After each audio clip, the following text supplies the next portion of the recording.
بسم اللہ الرحمن الرحیم. ناظرین السلام علیکم. آپ دیکھ رہے ہیں پروگرام علم و حکمت غامدی کے ساتھ. میں ہوں آپ کا میزبان زبیر احمد. ناظرین، جب ہم ایمان لاتے ہیں تو ایمان لانے کے ساتھ ہی کچھ تقاضے ہیں اس کے جس کا ایمان ہم سے مطالبہ کرتا ہے. مثلاً عمل صالح، امر بالمعروف و نہی عن المنکر، یا نصرت دین، یا ہجرت، یا اس طرح کے اور تقاضے ہیں جو ایمان جس کا ہم سے مطالبہ کرتا ہے. آج ہمارا پروگرام ہوگا ہجرت سے متعلق، اور ہم یہ سمجھنے کی کوشش کرتے ہیں کہ ایمان کا یہ تقاضا دراصل کیا ہے، اس سے کیا مراد ہے، کن وجوہ کی بنا پر ہجرت ہم سے جو ہے جس کا تقاضا کیا جاتا ہے کہ ہجرت کرنی چاہیے یا ہجرت کی جانی چاہیے. یہ وہ سارے مباحث ہیں جن کو ہم آج کے پروگرام میں سمیٹنے کی کوشش کریں گے.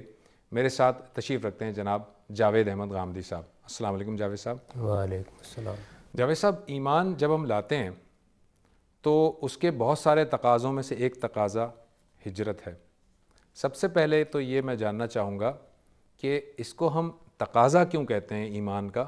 یہ ایک رخصت ہے یا یہ ایک اجازت ہے؟ یہ تقاضا کیوں کہلاتا ہے؟ دو تین طرح کی چیزیں ہوتی ہیں جس کو آپ دینی اصطلاحات سے تعبیر کر سکتے ہیں. مثلا آپ ایمان لائے، اس کے بعد آپ کے اوپر کچھ فرائض عائد ہو جاتے ہیں. نماز آپ پڑھتے ہیں، روزہ آپ رکھتے ہیں، یہ فرائض ہیں دین کے. کچھ چیزیں مستحبات کی نوعیت کی ہوتی ہیں، پسندیدہ چیزیں، ان کو مستحب کہہ سکتے ہیں یا پسندیدہ چیز بھی کہہ سکتے ہیں. ٹھیک ہے. اللہ تعالیٰ چاہتے ہیں کہ جب آپ ان کو مانتے ہیں، ان کے پیغمبروں کو مانتے ہیں، تو یہ پسندیدہ اعمال بھی انجام دیں. اسی طریقے سے اس کے برعکس صورتحال ہے. بعض چیزوں سے آپ کو روک دیا جاتا ہے، آپ کہتے ہیں یہ حرام ہے، تو دین کی حرمتیں وجود میں آ جاتی ہیں. بعض چیزیں مکروہات کے ذیل کی ہوتی ہیں، یعنی وہ حرام کے درجے کی نہیں ہوتی لیکن ناپسندیدہ ضرور ہوتی ہیں. تو جس طرح مستحب ہے یا پسندیدہ ہے، اس کے مقابلے میں ناپسندیدہ یا مکروہ بھی ہے. ٹھیک ہے. یہ ایک کیٹیگری ہے. دوسری چیز یہ ہے کہ جب آپ ایمان قبول کرتے ہیں تو بحیثیت مجموعی ایمان آپ سے چاہتا ہے کہ اب آپ کو ایسا انسان بننا چاہیے. یا ایمان آپ نے قبول کیا ہے تو ایمان کے تقاضے کے طور پر آپ کا کردار، آپ کی سیرت، آپ کا رد عمل یا آپ کا ریسپانس جو ہونا چاہیے، ٹھیک ہے. ان چیزوں کو ایمان کے تقاضے کہا جاتا ہے. یعنی ایمان ہم سے یہ مطالبہ کرتا ہے بعد میں. یعنی ایمان تو فرائض کا مطالبہ بھی کرتا ہے، ٹھیک ہے. ایمان مستحبات کا مطالبہ بھی کرتا ہے، استحباب کے درجے میں کرتا ہے. ٹھیک. ایمان حرمتوں سے بچنے کا تقاضا بھی کرتا ہے. یعنی ایمان میں بہت سی چیزیں موجود ہیں، لیکن جن چیزوں کو اگر آپ نہیں کرتے تو اس کا مطلب یہ ہے کہ آپ نے ایمان کی حقیقت کو نہیں سمجھا. ایک صاحب ایمان اس سے مختلف رویہ اختیار نہیں کر سکتا یا اسے ایسا کرنا چاہیے. وہ اصل میں چیز ہے جس کو آپ تقاضے سے تعبیر کرتے ہیں. ٹھیک. تو اس وجہ سے یہ لفظ استعمال کیا جاتا ہے.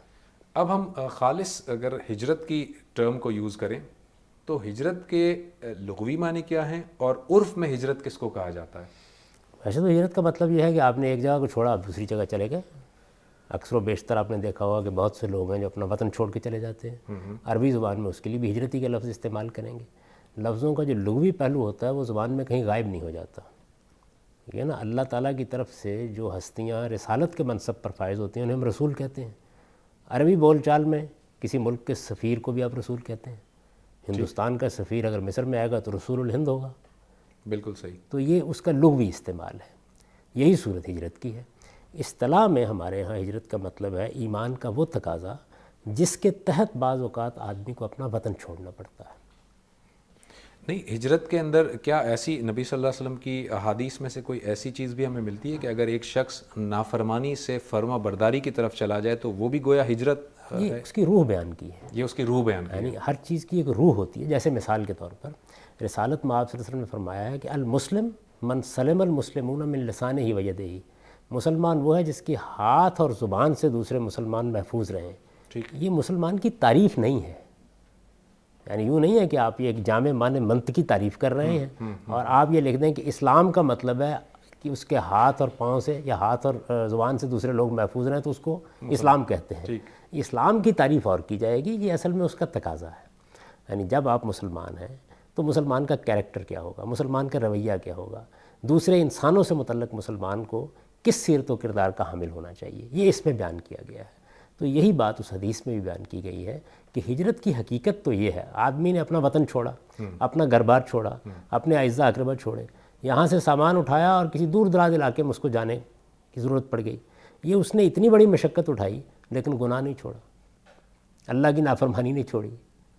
تو یہ چیز اس کی حقیقت ہے. یہ ایسے ہی جیسے آپ بعض اوقات کہتے ہیں کہ اگر ایک آدمی نماز پڑھتا ہے اور نماز پڑھتا ہے لیکن اس کے باوجود کم تولتا ہے, نماز پڑھتا ہے اور جھوٹ بولتا ہے, نماز پڑھتا ہے اور بددیانتی کرتا ہے, تو اس کا کیا مطلب ہے؟ اس کا مطلب یہ ہے کہ اصل میں نماز کی جو حقیقت تھی یا نماز کی روح تھی یا نماز کے جو تقاضے تھے وہ اس نے پورے نہیں کیے.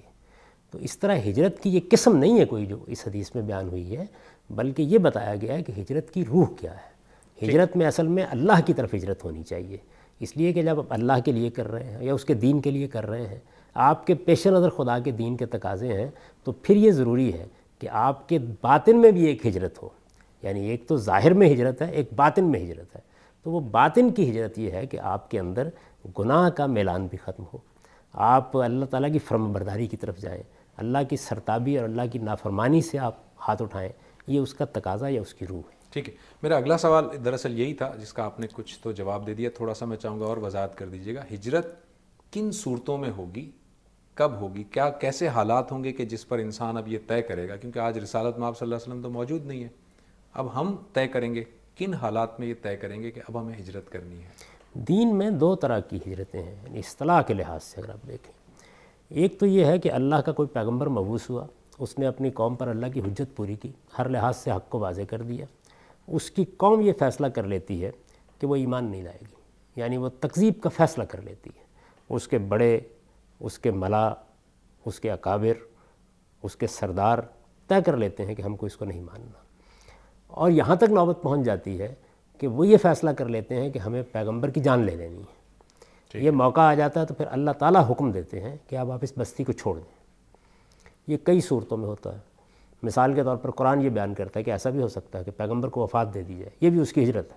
اچھا, اس نے اصل میں اس بستی کو چھوڑ دیا, یعنی اس قوم پر حجت پوری ہو گئی, اس کا معاملہ پایہ تکمیل کو پہنچ گیا, اس کا پیمانہ عمر لبریز ہو گیا, اب پیغمبر کو اٹھا لیا جاتا ہے. یہ بھی ہوتا ہے کہ ایک جگہ سے نکال کے کوئی دوسرا مشن دے دیا, جیسے سیدنا ابراہیم علیہ السلام کے بارے میں ہمیں معلوم ہے کہ ان کو جب بابل سے ہجرت کا حکم دیا گیا تو ایک اور مشن ان کے سپرد کر دیا گیا کہ وہ اپنی ذریت کے لیے دو مرکز بنائیں, ایک کنعان میں بنائیں, ایک عرب میں بنائیں, ایک میں اپنی اولاد کے ایک حصے کو آباد کریں, دوسرے میں دوسرے حصے کو آباد کریں, اور اس طرح دنیا کے اندر توحید کا ایک بڑا مرکز وجود میں آ جائے. تو یہ ایک مشن تھا, انہیں دے دیا گیا. اس کی نوعیت وہ بھی ہوتی ہے جیسے رسالت میں آپ صلی اللہ علیہ وسلم کے معاملے میں ہوئی, یعنی ایک بستی کے لوگ ایمان لے آئے اور یہ صاف واضح ہو گیا کہ یہاں اب اقتدار حاصل ہو جائے گا. چنانچہ آپ کو حکم دیا گیا کہ آپ مکے کو چھوڑ کر یثرب چلے جائیں, جس کا نام اس زمانے میں یثرب تھا, بعد میں وہ مدینۃ النبی کے نام سے شہرت پا گیا. تو آپ وہاں چلے گئے اور وہاں آپ کو ایسی حمایت ملی, ایسی نصرت ملی کہ جس کے نتیجے میں, جس کو قرآن اپنی تعبیر میں کہتا ہے سلطان نصیر, آپ کو مل گیا, اور اس کی مدد سے آپ نے پورے جزیرہ نما عرب پر دین کا غلبہ قائم کر دیا. تو یہ مختلف نوعیتیں ہوتی ہیں پیغمبر کی طرف سے. ٹھیک ہے, ایک دوسری ہجرت وہ ہے جس کا تعلق اس سے ہے کہ میں دوسری ہجرت پہ آتا ہوں. سر ایک چھوٹا سا بریک لے لوں. ناظرین ایک مختصر سے بریک کے بعد واپس آتے ہیں اور جاوید صاحب سے سمجھیں گے کہ دوسری ہجرت کی نوعیت کیا ہے, چھوٹے سے بریک کے بعد.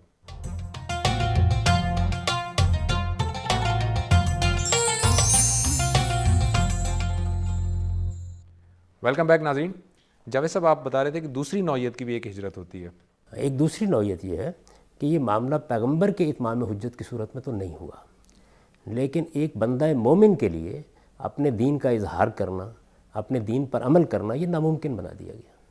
ٹھیک, یعنی اب اس کے سامنے دو راستے ہیں, یا اپنی جان کو خطرے میں ڈالے یا دین پر عمل کرے, یا جبر کا سامنا کرے یا دین پر عمل کرے, یا اکراہ کا سامنا کرے یا دین پر عمل, یا ظلم و ستم کا سامنا کرے یا دین پر عمل کرے.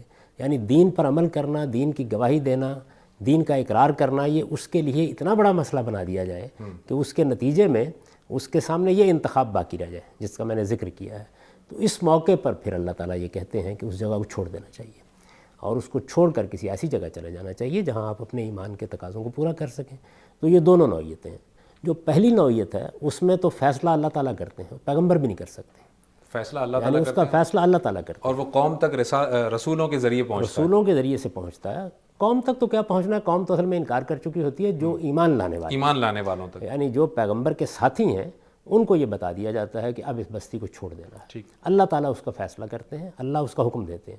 وہ اس حد تک اللہ تعالیٰ کی مشیت پر منحصر ہوتا ہے کہ قرآن مجید نے جب رسالت میں آپ صلی اللہ علیہ وسلم کو اس منصب پر فائز کیا کہ آپ نبوت کی شہادت دیں, آپ لوگوں کے سامنے دین پیش کریں, آپ اللہ تعالیٰ کی سفارت کی ذمہ داری انجام دیں, تو بار بار آپ کو تاکید کی گئی کہ فصبر لحکم ربک, آپ کو صبر کے ساتھ اللہ کے فیصلے کا انتظار کرنا ہے، آپ اپنی قوم کو چھوڑ کر نہیں جائیں گے۔ نہیں جائیں اور وضاحت کی ولا تکن کا صاحب الحوت، یعنی مچھلی والے یونس کی طرح معاملہ نہ کر بیٹھنا۔ ٹھیک، چنانچہ ان کی پوری تاریخ ہے جو قرآن میں بیان ہوئی ہے کہ جب انہوں نے محسوس کیا کہ انہوں نے تو حجت پوری کر دی ہے، قوم کو ہر لحاظ سے حق بتا دیا ہے، لیکن یہ قوم ایمان لانے والی نہیں ہے، اس پر عذاب آ جانا چاہیے، تو یہ خیال کر کے انہوں نے قوم کو چھوڑ دیا۔ یہ گویا ہجرت کا فیصلہ اپنی طرف سے کرنا تھا، اللہ تعالیٰ نے اس کو سخت ناپسند کیا، اور یہ معلوم ہے قرآن مجید یہ کہتا ہے کہ ان کو تنبیہ کی گئی، چنانچہ وہ مچھلی کے پیٹ میں گئے، پھر اللہ تعالیٰ نے ان کی تسبیح سنی، انہوں نے توبہ استغفار کی، پھر ان کو دوبارہ اسی بستی کی طرف بھیجا گیا، اور پھر ان کی پوری بستی ایمان لے آئی۔ 1 لاکھ سے زیادہ کی آبادی کی بستی تھی نینوا کی قوم یونس، جس میں حضرت یونس مبعوث ہوئے، وہ وہاں دوبارہ گئے، اور بادشاہ بھی ایمان لے آئے، باقی لوگ بھی ایمان لے آئے۔ چنانچہ آپ اگر بائبل میں پڑھیں تو معلوم ہوتا ہے کہ بادشاہ اور اس کے اعیان و اکابر اور پورے شہر کے لوگ وہ ٹاٹ کے لباس پہن کر روزہ رکھ کے شہر کے باہر آ گئے توبہ کی منادی کے نتیجے میں۔ تو اس سے یہ بات اللہ تعالیٰ نے واضح کی کہ یہ فیصلہ کرنا آپ کا کام نہیں ہے کہ اب ایمان سے آپ مایوس ہو جائیں، یہ ہو سکتا ہے کہ پوری کی پوری قوم کے ایمان کی بھی توقع ہو، اور ایسا ہو کہ توقع پوری ہو جائے۔ یہ فیصلہ اللہ تعالیٰ کرتے ہیں، اور رسالت مآب صلی اللہ علیہ وسلم کے لیے یہ فیصلہ اللہ تعالیٰ نے کیا۔ عام اہل ایمان کا معاملہ یہ نہیں ہے، ان کو ظاہر اپنے اجتہاد سے یہ فیصلہ کرنا ہوتا ہے، یعنی جب وہ اس طرح کی صورتحال محسوس کریں تو وہ یہ فیصلہ کر سکتے ہیں، اور جب اللہ کے لیے یہ فیصلہ کیا جائے یا اللہ کے دین کی گواہی کے لیے یہ فیصلہ کیا جائے یا دین پر عمل کرنے کے لیے یہ فیصلہ کیا جائے تو پھر یہ اصطلاحی ہجرت یا ایمان کا تقاضا ہے۔ ورنہ اگر آپ اپنی معاش کے لیے ایک جگہ کو چھوڑ کے دوسری جگہ جاتے ہیں تو اس کا دین کی ہجرت سے کوئی تعلق نہیں۔ اچھا جاوید صاحب، اس میں ہم دیکھتے ہیں کہ آپ نے فرمایا کہ جو انبیاء کی جو ہجرت ہوتی ہے اللہ تعالیٰ اس کا فیصلہ فرماتے ہیں، عام اہل ایمان کے ساتھ ایسا معاملہ نہیں ہوتا۔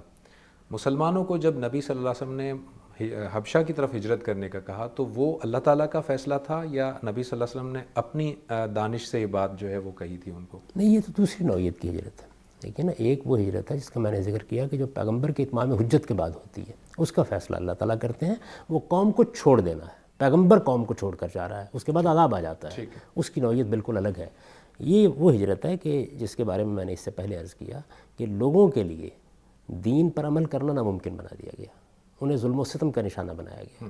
صحابہ کرام میں بڑے لوگ بھی تھے، اور ان میں سے وہ لوگ بھی تھے کہ جو ایمان لائے، جن کو ہاتھ لگانا آسان نہیں تھا، وہ لوگ بھی تھے جو زیر دست تھے، غلام تھے، عورتیں تھیں، ان سب لوگوں کے لیے بہت ہی نازک صورتحال پیدا کر دی گئی تھی۔ چنانچہ بڑے درد انگیز واقعات بھی ہوئے، جیسے آل یاسر کا واقعہ ہے، بعض اور معاملات بھی ایسے ہوئے کہ جن کو اگر آپ آج پڑھیں تو یہ اندازہ ہوتا ہے کہ لوگوں کے لیے کیا صورتحال پیدا کر دی گئی تھی، یعنی وہ کیا کر رہے تھے، وہ کسی کو نقصان نہیں پہنچا رہے تھے، کسی کے خلاف کوئی جنگ نہیں کر رہے تھے، کوئی امن و امان تباہ نہیں کر رہے تھے، وہ صرف یہ کہہ رہے تھے کہ قالوا ربنا اللہ، اللہ ہی ہمارا پروردگار ہے، اللہ کی وحدانیت کی شہادت دے رہے تھے، لیکن اس وقت کے معاشرے نے اس کو قبول نہیں کیا، چنانچہ رد عمل ہوا، اور اس میں پھر بہت سے لوگوں کے لیے بہت مشکل ہو گیا کہ وہ وہاں زندگی بسر کریں۔ اس میں رسالت مآب صلی اللہ علیہ وسلم نے ان کو اجازت دی کہ تم حبشہ کی طرف جا سکتے ہو، یہ ایک اجازت تھی جو دی گئی، جو لوگ اس سے فائدہ اٹھا سکتے تھے وہ چلے گئے، اس میں عورتیں بھی تھیں، اس میں بعض اکابر صحابہ بھی تھے، اس میں زیر دست لوگ بھی تھے۔ تو اس میں بعض ایسے افراد بھی تھے نا کہ جن کو مکہ کے لوگ ہاتھ نہیں لگا سکتے تھے، ان کے اوپر اس طرح کی مشکلات نہیں تھیں، مگر پھر بھی انہوں نے اس رخصت سے فائدہ اٹھایا اور وہ ہجرت پہ چلے گئے۔ اس سے ثابت ہوتا ہے کہ ایسا ہو، دیکھیے ایک فضا ہوتی ہے، جب وہ پیدا ہو جاتی ہے تو معلوم ہوتا ہے کہ سب کے لیے کچھ نہ کچھ مشکلات ہیں۔ ایک مشکلات کی نوعیت وہ ہے کہ جس میں کسی نے کسی کو مارنا شروع کر دیا، کسی نے کسی کی جان لے لی، ایک مشکل وہ ہے، اور ایک یہ ہے کہ آپ کے لیے کوئی اچھی فضا نہیں ہے۔ آخر خود رسالت مآب صلی اللہ علیہ وسلم بھی بنی ہاشم سے تعلق رکھتے ہیں، لیکن آپ یہ جانتے ہیں کہ نماز چھپ کے پڑھنا پڑتی تھی ابتدا میں، دار ارقم میں اس کا اہتمام کیا جاتا تھا، تو ہر طرح کی اذیتیں خود رسالت مآب صلی اللہ علیہ وسلم کو بعض اوقات اذیت کا نشانہ بنایا گیا۔ آپ جانتے ہیں کہ اوجڑی ڈال دی نماز پڑھنے کے دوران میں۔ قرآن نے نقشہ کھینچا ہے کہ بندہ جب خدا کے حضور میں کھڑا ہوتا ہے تو یہ لوگ اس کے اوپر طنز اور تاریض کے نشتر جب ہوتے ہیں، یہ صورتحال جو ہے یہ مختلف صورتوں میں۔ ایک چھوٹا سا بریک لیتے ہیں ناظرین، اور بریک کے بعد واپس آتے ہیں تو ہجرت کے موضوع کو مزید آگے ذرا کھولنے کی کوشش کریں گے۔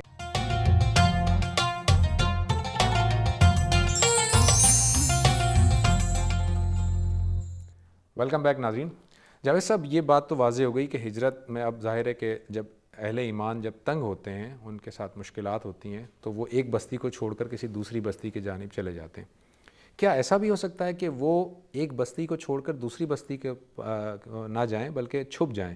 جیسے کہ قرآن مجید ہمیں اصحاب کہف کے بارے میں بتاتا ہے کہ انہوں نے بھی تو ہجرت کی تھی، مگر وہ کسی بستی میں نہیں گئے، ایک جگہ جا کر چھپ گئے۔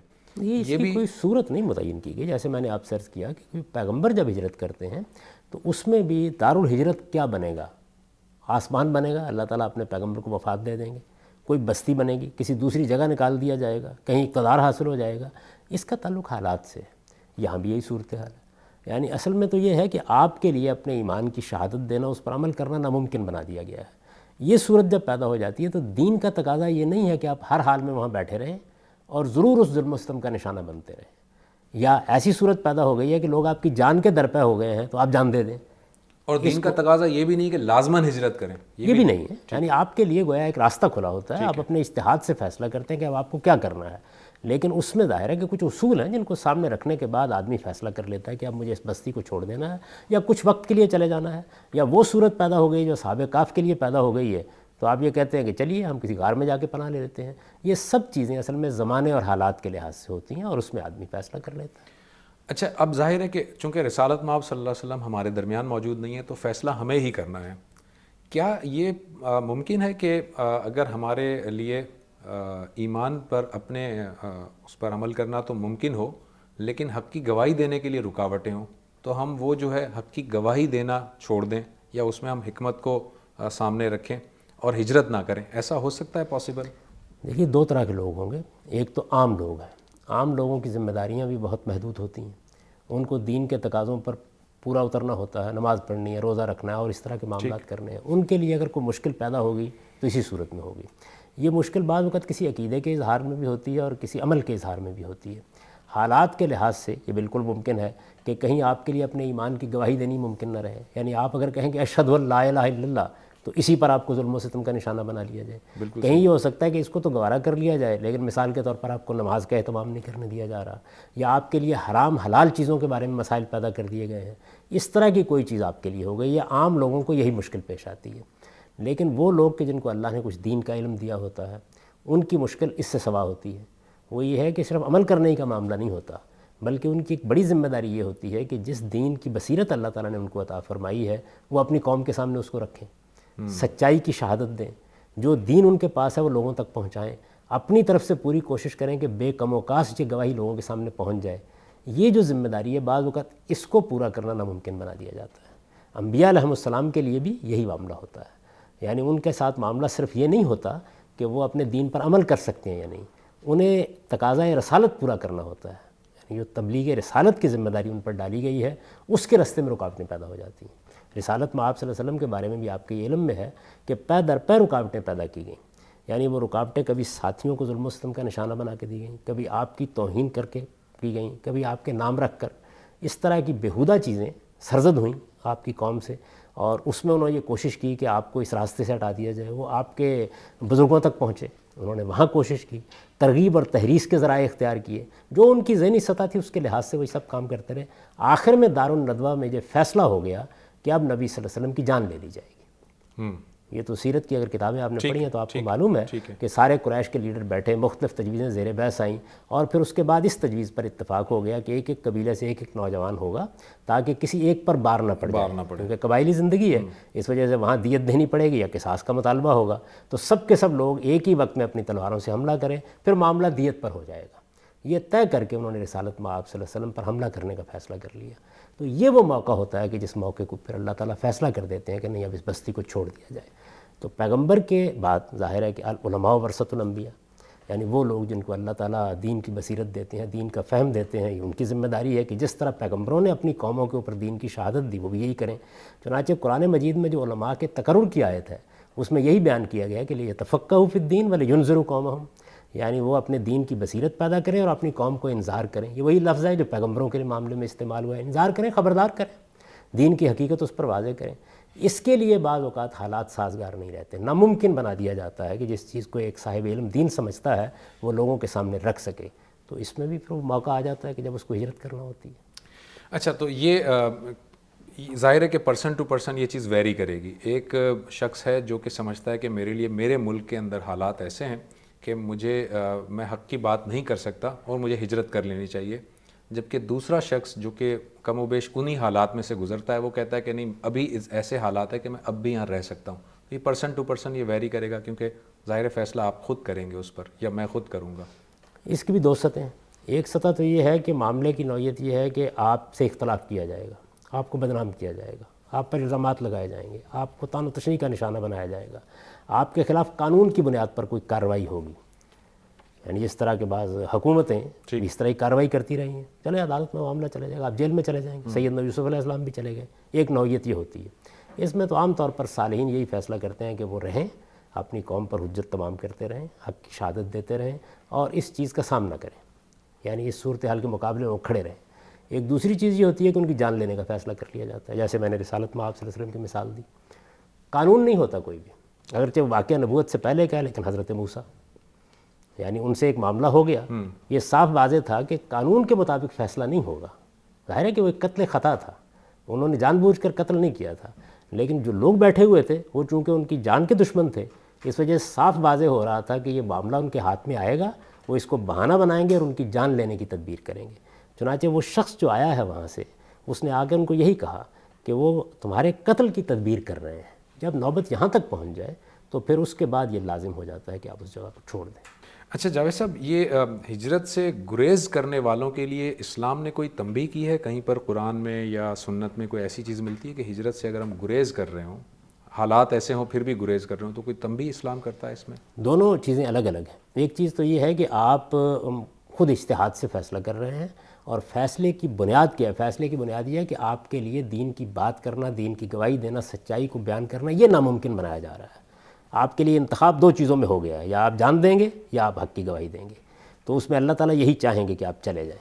اس میں وجوب کا مسئلہ نہیں پیدا ہوتا، اس میں یہ ہے کہ صرف یہ دیکھنا پڑتا ہے کہ یہ حالات پیدا ہو گئے ہیں تو اب آپ کو کیا فیصلہ کرنا ہے. یہ ایسے ہی ہے کہ بیماری آ گئی ہے تو آپ کو علاج کرنا ہے اس کا، یا اس کے لیے کوئی تدبیر کرنی ہے. تو تدبیر کے معاملات اجتہادی ہوتے ہیں. البتہ جس وقت پیغمبر کے معاملے میں یہ چیز ہو جاتی ہے کہ وہ فیصلہ کر لیتا ہے تو وہاں تو خدا فیصلہ کرتا ہے.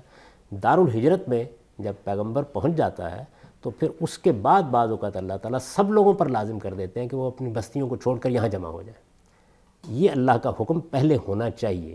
اس کے بعد تو وہ اتنا بڑا تقاضا بن جاتا ہے کہ اس میں اللہ تعالیٰ نے جہنم کی وعید سنا دی ہے. اس پہ مزید گفتگو کرتے ہیں. ناظرین ایک چھوٹا سا بریک لیتے ہیں، بریک کے بعد کنٹینیو کریں گے.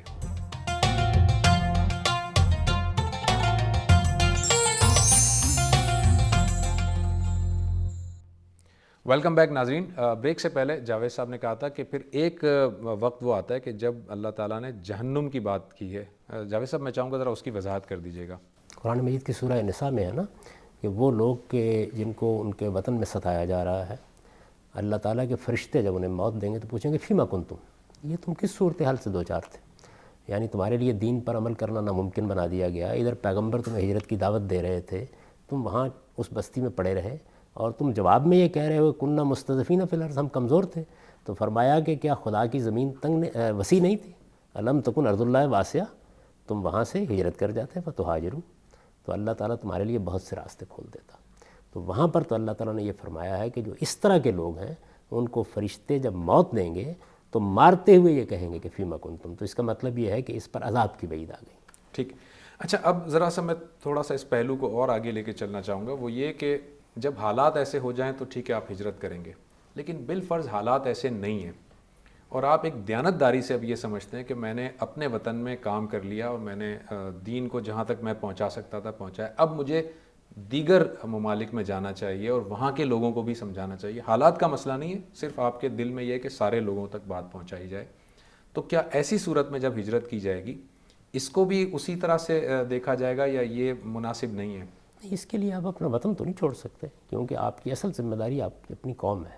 جس قوم میں آپ پیدا ہوئے ہیں، جس قوم کی آپ زبان بولتے ہیں، جو قوم آپ کے ماضی حال سے واقف ہے، اس کی ذمہ داری ڈالی گئی ہے. قرآن مجید کے الفاظ دیکھیے کیا ہیں، لِيُنذِرُوا قَوْمَهُمْ، وہ اپنی قوم کو خبردار کریں.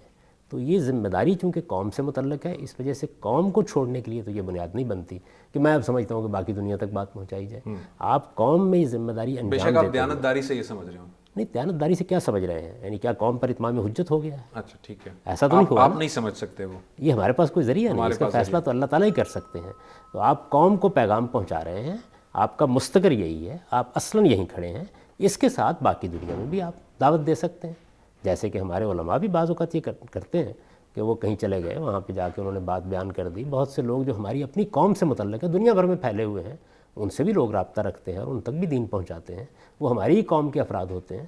تو اس وجہ سے یہ مطلب اس کا نہیں ہے کہ آپ باہر نہیں نکل سکتے، لیکن آپ کا اصل مستقر، آپ کی دعوت کا اصلی مرکز، آپ کا اصلی ہدف وہ اپنی قوم ہی رہنی چاہیے۔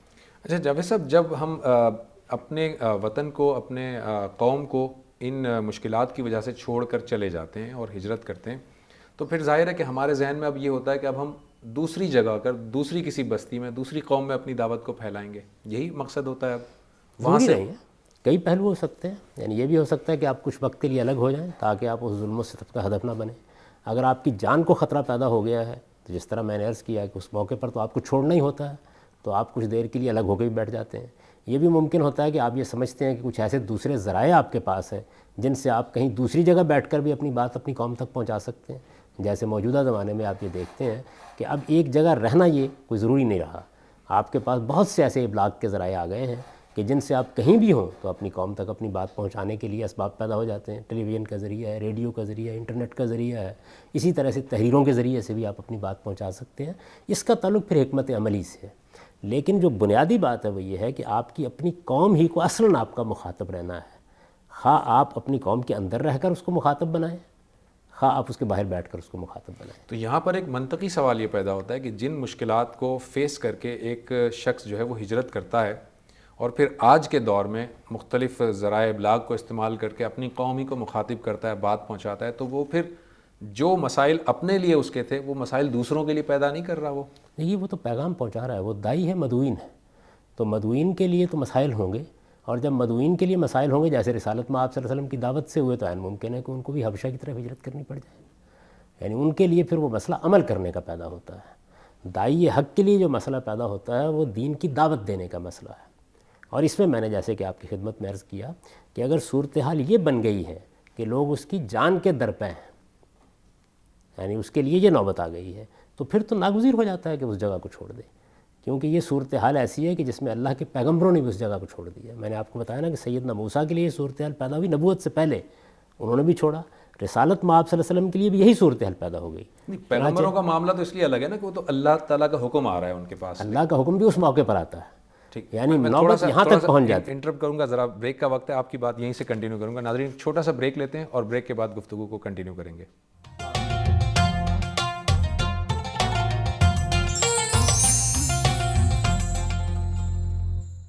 ویلکم بیک ناظرین۔ جاوید صاحب آپ کی گفتگو مکمل نہیں میں یہ گزارش کر رہا تھا کہ جو عام آدمی ہے ظاہر ہے کہ اس کے لیے بھی مسائل پیدا ہوں گے، تو اس کے لیے پھر وہی سنت ہوگی جو حبشہ میں صحابہ کرام نے قائم کی، یعنی رسالت میں آپ صلی اللہ علیہ وسلم کی دعوت کو قبول کرنے ہی سے ان کے لیے یہ مسائل پیدا ہوئے تھے۔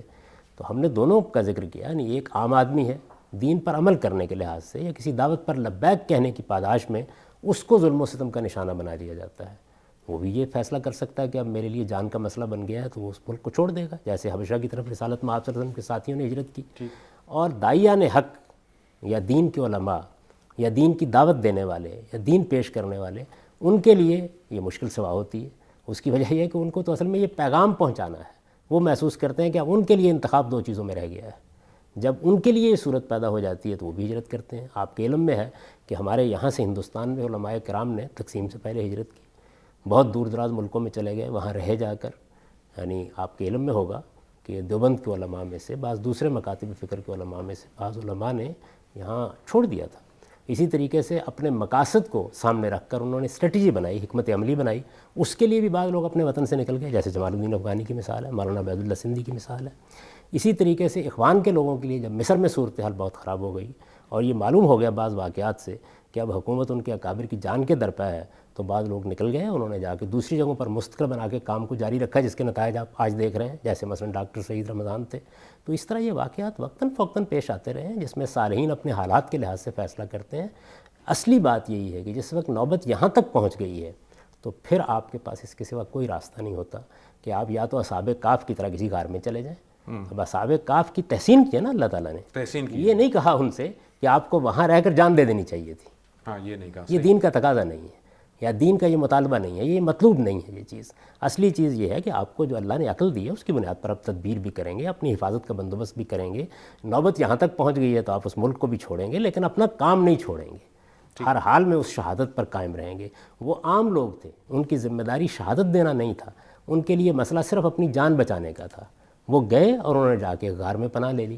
جو لوگ دین کی گواہی دے رہے تھے، دین کو پیش کر رہے تھے، انہوں نے جا کے مختلف مراکز بنائے یا دوسرے ذرائع اختیار کیے اور اپنی قوم کے ساتھ اپنے رشتے کو برقرار رکھا. جیسے میں نے آپ کو اخوان کی مثال دی، ہندوستان کے اکابر علماء کی مثال دی. یہی صورتحال پاکستان میں بھی اس وقت ہے. بہت سے لوگوں کو اپنا وطن چھوڑنا پڑا ہے.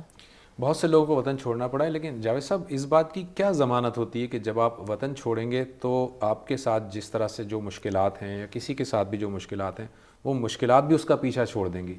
ایک شخص ہے وطن تو چھوڑ دیتا ہے، لیکن جن وجوہات کی بنا پر چھوڑتا ہے وہ وجوہات اسی طرح بعینی ہی موجود ہوتی ہیں، تو پھر ہجرت کا بنیادی پرپز ختم ہو جاتا ہے. اس کا تعلق تو تدبیر سے ہے. آپ ایک تدبیر کو موزوں سمجھتے ہیں، آپ کرتے ہیں، اس تدبیر میں ناکامی ہو جاتی ہے، آپ کوئی دوسری تدبیر کرتے ہیں. ایسا بھی ہوا ہے کہ لوگ ایک جگہ گئے، وہاں کچھ چھوڑ کر دوسری جگہ چلے گئے. اب جمال الدین افغانی جس زمانے میں زندگی بسر کر رہے تھے وہ ترکی بھی گئے، وہ مصر بھی گئے، اس کے بعد ان کو جا کے فرانس میں بیٹھنا پڑا. آپ کے علم میں ہے کہ ایک لمبا عرصہ خود امام خمینی نے باہر گزارا، یعنی انقلاب کی پوری قیادت فرانس سے کی. ایک زمانے میں وہ عرب ممالک میں بھی رہے. بہت سے لوگوں کو یہ معلوم نہیں ہے کہ جب مولانا سید ابوالعلا صاحب مودودی وہاں گئے، انہوں نے وہ دہلی مسجد کی مشہور تقریر کی ہے، تو جن لوگوں نے وہاں استقبال کیا تھا ان میں وہ بھی شامل تھے. تو اس طرح بہت سے لوگ ہیں کہ جنہوں نے اپنی جد و جہد باہر بیٹھ کر کی ہے. اس کی وجہ یہ ہوئی کہ ان کے ملک میں ایسے حالات پیدا کر دیے گئے جہاں انہیں یا تو جلا وطن ہونا پڑا یا جلا وطن کر دیے گئے، یا ایسے حالات پیدا ہو گئے کہ جس میں رات رات میں ان کو نکل جانا پڑا، جیسے اخوان کے لوگوں کو نکل جانا پڑا. تو دین میں یہ نہیں بتایا گیا آپ کو کہ آپ اس طرح کی صورتحال میں بزدلوں کے ہاتھ میں اپنے آپ کو دے دیں گے. جیسے ہمارے ملک میں جو صورتحال اس وقت پیدا ہو گئی ہے وہ یہ نہیں ہے کہ ریاست کوئی کارروائی کر رہی ہے آپ مقدمہ لڑ لیں گے. کچھ لوگ میدان میں آ کے آپ کو للکار رہے ہیں، آپ بندوق اٹھا کے مقابلہ کر لیں گے. بزدل لوگ ہیں، جان لینے کے لیے بےتاب ہیں آپ کی. اس میں آپ کیا کر سکتے ہیں سوائے اس میں ایک پہلو یہ آتا ہے مختلف لوگوں کی طرف سے کہ جی ٹھیک ہے حالات تو ہیں ایسے، لیکن ان حالات میں ہجرت کرنے سے زیادہ وہاں رہنا عزیمت والا معاملہ ہے. ہجرت کرنا عزیمت والا نہیں ہے درجہ، اور وہاں رہ کر مقابلہ کرنا یہ عزیمت کا درجہ ہے. اس کو دعوت پر اپنے موقف پر رہنا یہ عزیمت کا درجہ ہے. تدابیر تو حالات کے لحاظ سے اختیار کی جائیں گی، ورنہ تو حبشہ کی طرف جن لوگوں نے ہجرت کی ان کی تحسین نہیں کرنی چاہیے آپ کو، ان کو وہیں رہنا چاہیے تھا. اس لیے سیدنا موسیٰ علیہ السلام نے والا تو معاملہ جاوید صاحب اس لیے نہیں، پیغمبر کا حکم تھا، پیغمبر کا حکم تھا تو پیغمبر ٹھیک ہے، اس میں ہی کو سامنے رکھ کے فیصلہ کیا جائے گا نا. جی یعنی مقابلہ کس چیز کا کرنا ہے؟ مقابلہ تو تب آپ نے کرنا ہے عزیمت کے ساتھ جب سامنا آپ کا کسی ایسی مخلوق سے ہے کہ جو آپ کے ساتھ مقابلے کے لیے تیار ہے. مقابلہ استدلال کی میدان میں ہوگا، مقابلہ قانون کے میدان میں ہوگا. آپ میدان میں بندوق لے کے تو نہیں کھڑے نا، نہیں ٹھیک ہے، لیکن جب آپ نہتے ہیں، آپ نے گھر میں بیٹھے ہوئے ہیں، آپ کوئی امن کے خلاف کام نہیں کر رہے ہیں، دشمن آپ کے سامنے بھی نہیں آتا، وہ بزدلی کے ساتھ وار کرنے کے لیے تیار ہے، اس صورت میں آپ کیا کریں گے؟ اس صورت میں آپ کے لیے لازم ہے کہ آپ اس جگہ کو چھوڑ دیں اور کسی ایسی جگہ پر بیٹھ کر کام کریں جس میں کم سے کم آپ کی دعوت جاری رہے. لیکن کیا آپ اپنے موقف میں ترمیم کر لیں گے؟ آپ اپنا کام چھوڑ دیں گے؟ ظاہر ہے کہ ہر داعی حق یہ محسوس کرتا ہے کہ یہ چیزیں وہ ہیں کہ جن کے لیے مجھے جان دے دینی ہے، وہ اس پر قائم رہے گا. تدبیریں تبدیل ہوتی رہتی ہیں. یہ طریقہ دین میں نہیں سکھایا گیا کہ آپ کسی ایک ہی جگہ سر دے دیں گے. طریقہ یہ سکھایا گیا ہے کہ آپ تدبیر کریں گے، جو اللہ تعالیٰ نے طریقے بتائے وہ اختیار کریں گے، اللہ کے بھروسے پر اپنے موقف پر قائم رہیں گے، استقامت کے ساتھ اپنے دین کی گواہی دیں گے، اپنا موقف بیان کریں گے، اور تدبیر کرتے ہوئے اگر کوئی آفت آ جاتی ہے تو یہ سمجھیں گے کہ اللہ کا فیصلہ ہے، سر تسلیم خم کر دیں گے اس کے سامنے. تھینک یو ویری مچ، بہت بہت شکریہ جاوید صاحب، آپ نے ہمارے لیے وقت نکالا. ناظرین، ہم نے آج موضوع جو بنایا وہ ہجرت کو بنایا تھا، اور دیکھا کہ یہ ایمان کا تقاضا ہے، اور ظاہر ہے ایسی صورتحال پیدا ہو جاتی ہے جس میں کہ کسی عالم دین کو، کسی صاحب الرائے کو ہجرت کرنی پڑتی ہے. مجھے امید ہے کہ ہم نے تقریباً تمام موضوع کو جو ہے اس میں سمیٹ لیا ہے. آپ کی فیڈ بیک ہمیں بتائیں گی کہ اس میں مزید کیا سوالات رہ گئے ہیں. اگلے پروگرام تک کے لیے زبیر احمد کو اجازت دیجیے. اللہ حافظ.